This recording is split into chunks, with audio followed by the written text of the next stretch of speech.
This is not a healing pool. By Jgrupe Horror. I live near a healing spring. It's famous around the world. You may have heard of it. Then again, maybe not. It's a well-known tourist trap about half an hour away from my house by car, so I can go there any time I like. Others have spent their entire lives saving up, dreaming of going there, hoping to heal their terminal illness or broken body after hearing a story on the news or from a website.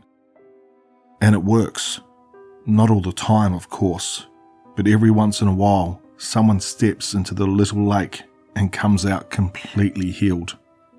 X-rays and CAT scans, MRIs and ultrasounds, they confirm the impossible. The doctors will even tell them, this is a miracle. The church will be notified and it gets put into writing that a person was supernaturally healed. These types of documented events are extremely rare. Each miracle is closely followed up on, and if the healing isn't permanent, it is no longer considered a miracle. But that's never happened to my knowledge. Whatever goes on down there, under the murky mineral water, it sticks. The thing is, I've always been suspicious of the world-famous healing spring. The church is so secretive about it, they refuse to allow any scientific experiments to be done on the water or the soil there. This, despite the fact that everything from cancer to MS to bone degeneration had been cured by the mystery water. They've owned the land for centuries. I asked permission once to take some scuba gear into the water and try and run some tests, and they refuse vehemently. Even under supervision, they won't allow any sort of exploration. Security guards patrol the shore, and bags are inspected upon entering, so there's no way to sneak my equipment in during the day when the place is open. But I thought of another way. I suppose I should explain why I'm so curious, why I don't just trust the priests when they say it was simply God healing the sick with his divine power. I believe that's possible, mind you, but that's not what's happening here. When I was 8 years old, we went to visit the healing spring with my uncle. He had suffered from Parkinson's disease for years, and they thought, perhaps, he could be cured through the divine power of the pool. His entire body was shaking, and he had stepped into the water with tentative, quivering strides. But when he emerged from the pale blue lake, he was a different man. As he swam into the deepest part of the water, I saw his head go under and his eyes widened in surprise. It looked like someone had grabbed him by the ankle and pulled him under. When he came back up, he looked different. He came forth from the beach on sturdy legs, his gait sure and purposeful. I saw him walk right up to my mother and look her dead in the eyes, his face slack and expressionless. "I'm fixed," he had said, with a total lack of joy or enthusiasm. "Let's get out of this place." As he spoke, I thought to myself, this man is not my uncle anymore. But of course my mum refused to believe it. She figured he was the same old Uncle Dan, only healed. I told her that Uncle Dan was in trouble. He was still at the bottom of the lake. This new man, the new Uncle Dan, said not to be silly, and that he was standing right there in front of me. But when he spoke, his eyes flashed with something evil and full of hate for me at having spoken. They flickered pale blue for a second, like a second eyelid blinking sideways, then back to brown. He winked at me and smiled, and I saw his tongue now looked far too big for his mouth. It was bunched up and folded over, crammed into his maw like dinner leftovers in a bowl too small to hold them. His yellow smoke-stained teeth were now white as snow, and he grinned widely, showing them to me. I tried to tell myself it was just my imagination, but I knew it was true. I was just lying to myself because I was scared. Who am I kidding? I was fucking petrified. The new Uncle Dan was not a nice man. Whereas my old uncle had sung and joked and danced on his wobbly legs, this man was serious, mean, and quick to anger. If I dropped something or took too long to get him a drink, he was always thirsty now, he would turn bright red and scream at me in a deep and terrible voice. "Hurry up, you little shit. What the fuck is taking your stupid ass so long?" He would yell and scream and curse. He never joked anymore. Before that, he always had a joke or two. My mum stopped visiting him after a few months, and then pretty soon they barely spoke. But she never admitted I had been right. She stubbornly insisted that this doppelganger, this imposter, was still her brother. He had to be. I knew she was wrong, and worse yet, I had a feeling, a very overwhelming inkling, that Uncle Dan was still down at the bottom of that lake. It was like he was calling out to me for help from down there. If I could only find his body, I could prove the man wasn't really him, that he'd simply stolen my uncle's life. So one night, when I was in my late 20s, full of pride and fearlessness, I made my way over to the property. I had all my gear, my flippers, wetsuit, air tank, regulator, hoses, a waterproof camera, flashlight, and everything else I needed. I had been preparing for years to do this. I drove past the gated entrance a little ways and parked at the side of the road in the tall grass. I got out of my car and made my way through the forest towards the little lake. The night sky was clear and cloudless. The full moon shone up above and lit my path as I walked through the brush. I had to hide once or twice when I saw the flashlight beams of security guards patrolling the area, but kept moving again once they had passed by. I slipped through the woods as quickly and quietly as I could, making my way towards the healing pool further within the property. The security guards were everywhere, dozens of them. Why did they need such protection for a little lake, I wondered. It only convinced me further that something sinister was happening here.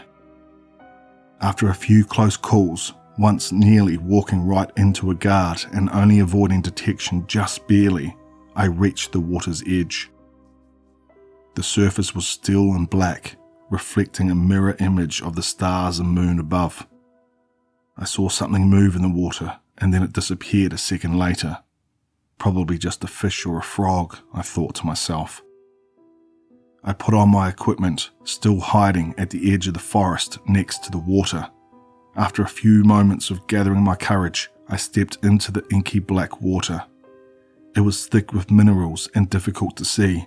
I took out my flashlight and turned it on. The visibility was still poor, but slightly better now. I kicked my legs and was propelled forward into the depths, my flippers making the work easy. I'm not sure exactly what I was expecting to find down there, but I definitely wasn't expecting what I saw next. Those look like giant figs, I remember thinking to myself. Have you ever eaten a fig? You know, when you cut one open and inside are all those little tiny alien-looking finger hairs? Like cilia on a microscope cell, but larger. They group together like a mouth in the middle. That's what I saw. There were dozens of them, and they dotted the floor of the lake. They opened up like flowers blooming as I approached, and at the center of each large fig mouth was a white bulb the size of a cantaloupe. They appeared to be plants growing on the bottom of the lake, but they were massive, over 15 feet tall. I had never seen anything like them before in my life. They were purple and gold and moved as if they were alive. As I got closer, I saw strange vines as well, coiled like snakes at the base of each plant. I swam down to look and saw they were moving around like snakes. The white bulb at the center of the plant closest to me moved suddenly. I was far too close to it, I realized too late, my heart pounding with fear. The white round thing rotated downwards, and I saw what looked like eyes staring at me from it. I couldn't pry my eyes away, despite my rising terror. I looked closer and realized whose eyes they were. It was Uncle Dan, only his face was pale and bloated. His brown eyes were wide and afraid, just as they looked that day when he went under the water and disappeared almost 20 years before. His entire body was enveloped in the cilia of the thing's mouth. He looked like he had been swallowed alive by the disgusting purple fig plant. The little finger hairs moved around his head and wiggled around with sudden activity. They fluttered up and down and seemed to draw him back in as he struggled. His head wriggled and squirmed, and I saw he was still fighting to get free.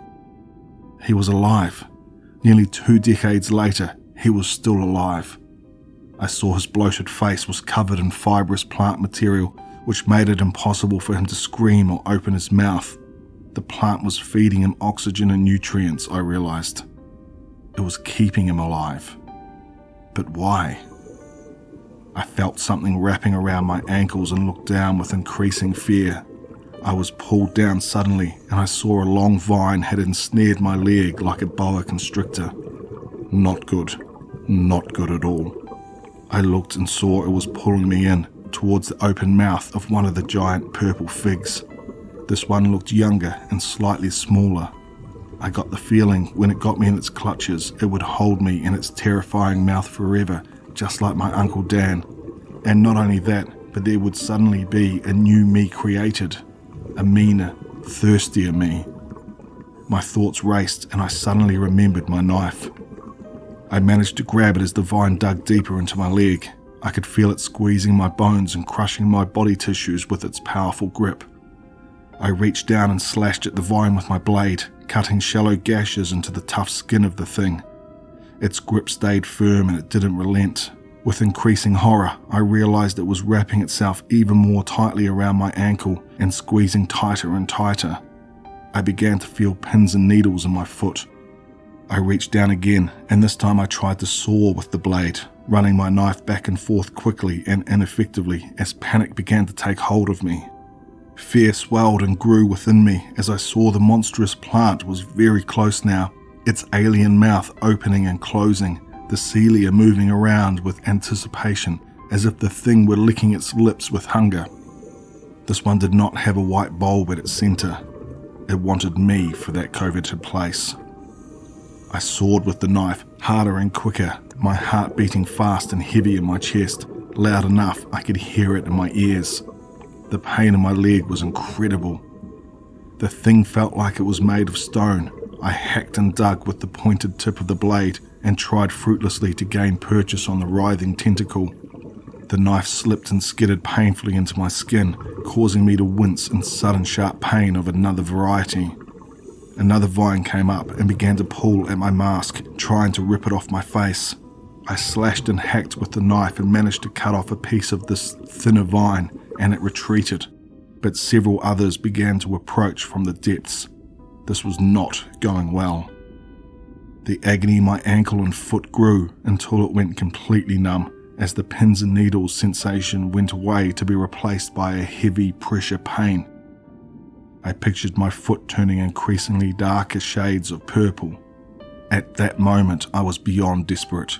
The pain in my leg was worse than anything I had ever thought possible, and my hacking and sawing at the vine was making no progress. I took a deep breath and began to saw at my own leg rather than the tentacle that had ensnared it, making quick progress on the flesh below the kneecap. Compared to the vine, my leg made for easy work. The knife cut through the skin and tendon like it was tough steak. The pain was terrible, but the idea of getting free was better, and I continued sawing, biting down on the regulator mouthpiece and trying desperately to keep breathing. I reached bone and continued to saw with the serrated parts of the blade. I was making tiny bits of progress and starting to become slightly hopeful when one of the vines pulled off my face mask and another yanked the regulator out of my mouth. I managed to get one last good breath in before my air source was pulled away.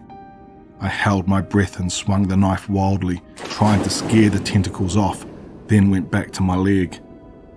I was through the bone, finally. My hand continued to saw through the other side, and I felt a huge weight drop off below me as my dismembered foot fell down into the depths. Kicking with my one remaining leg, I swam up to the surface. The other vines brushed against me as I escaped, but I managed to get away without any of them managing to grab me. I got up to the surface of the water and took huge, gasping breaths of fresh air. My legs screamed in agony and I struggled towards the beach. When I got there, several security guards were waiting for me. I got the impression they had no idea what happened beneath the lake at the bottom. They were simply hired goons. Their faces regarded me with pity as I coughed up water from my lungs and screamed in pain. "You lose your other leg?" one of them asked dully.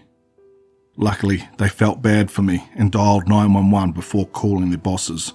I managed to escape from the place in the back of an ambulance and wound up in a nearby hospital on the trauma unit there. I was there for over 3 months. After multiple surgeries, they managed to make a stump that could be fitted for a prosthesis.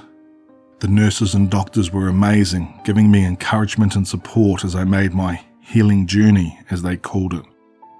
I guess I shouldn't laugh. It really was a trip. I worked with the prosthesists and occupational therapists, physiotherapists and orthopedic surgeons, rehab specialists, and finally, outpatient treatment clinics. It was at one of my infrequent visits to one of these clinics recently that something happened which prompted me to write this. I was sitting on the steel table in the examination room, trying not to slide off and tumble down to the floor as the disposable paper covering slipped beneath me. The occupational therapist walked in with her student at her side. They regarded me for a moment and looked at their clipboard together as one. Their eyes looked up to me from the clipboard, 2 pairs together at the same time. Their eyelids didn't close, but I saw them blink a second set of eyes, sideways. The irises flickered pale blue for just a second, and they smiled at me. "What are you doing here?" the occupational therapist asked me. "Didn't you hear about the healing spring? It's very close. We can show you." Her long tongue slipped out of her mouth as she spoke, and she poked it back in. A thick purple and gold vine. I just want to thank Jgrupe Horror for allowing me to narrate that story. Please show the author some love. I'll leave a link for the original story in the description below. Jgrupe Horror also has a YouTube channel, so I will leave a link for their channel in the description below. If you're not already subscribed to them, definitely go check them out.